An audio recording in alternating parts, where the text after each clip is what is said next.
I also think Bruce Brown, if it doesn't work out with DiVincenzo, I think they could make a run at Bruce Brown. Obviously, a 3-and-D player, helped the Denver Nuggets in a big way. But that's kind of where we are with Josh Hart. Waiting Thursday. That deadline was pushed back.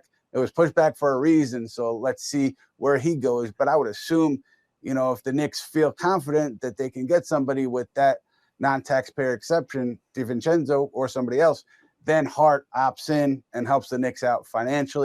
Yeah, what I had heard at least late last week was just Toronto was asking for a ton for players like Anunoby and Siakam. Like, teams were almost upset that they were asking for so much for a guy like Anunoby.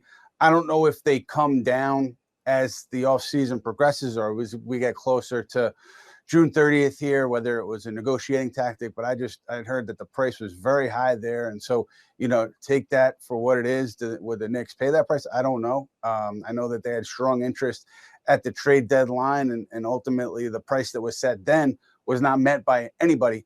So we'll see how it proceeds. Certainly him going into free agency next summer, it makes the what Toronto would get back, I think, rationally, not as high as it would be if he was like in the middle of his deal.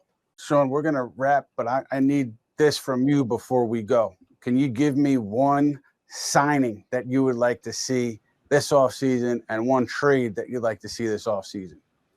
By the Knicks? Yes, sir.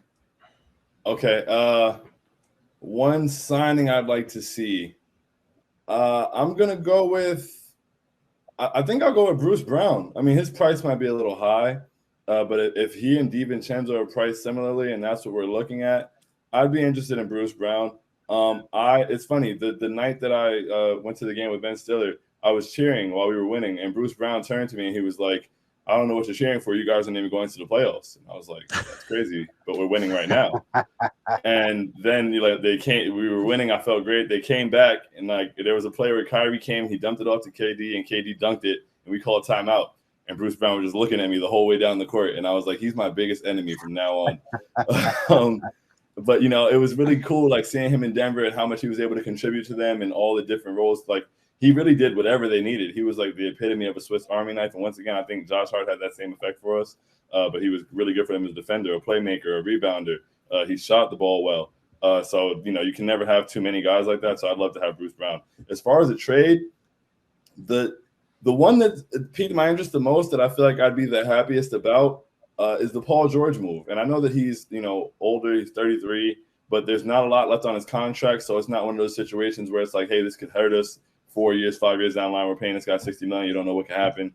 I think that if you get Paul George right now, I think the price is probably lower due to what the market is kind of doing right now. And if you can have him out there as another, primary scoring option or secondary scoring option for Jalen Brunson, I think what we had in the playoffs where nobody else was really there for him doesn't necessarily happen. Paul George is also a two-way player and can plug into a lot of holes. So I feel like that's probably the main person I want to trade for.